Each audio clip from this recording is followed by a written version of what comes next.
इस्लाह करते रहना और शरीरों के रास्ते पर न चलना।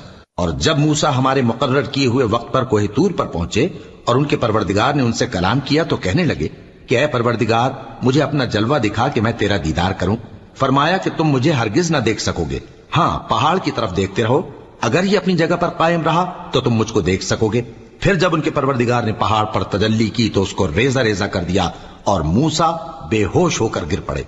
फिर जब होश में आए तो कहने लगे कि तेरी जात पाक है और मैं तेरे हुजूर में तौबा करता हूं और जो ईमान लाने वाले हैं उनमें सबसे अव्वल हूं। फरमाया, ए मूसा, मैंने तुमको अपने पैगाम और अपने कलाम से नवाजकर लोगों से मुमताज किया है, तो जो मैंने तुमको अता किया है उसे थामे रखो और मेरा शुक्र बजा लाओ।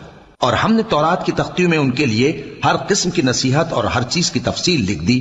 फिर इरशाद फरमाया कि उसे मजबूती से थामे रहो और अपनी कौम से भी कह दो कि इन बातों पर बहुत अच्छी तरह अमल करें। मैं अनकरीब तुमको नाफरमान लोगों का घर दिखाऊंगा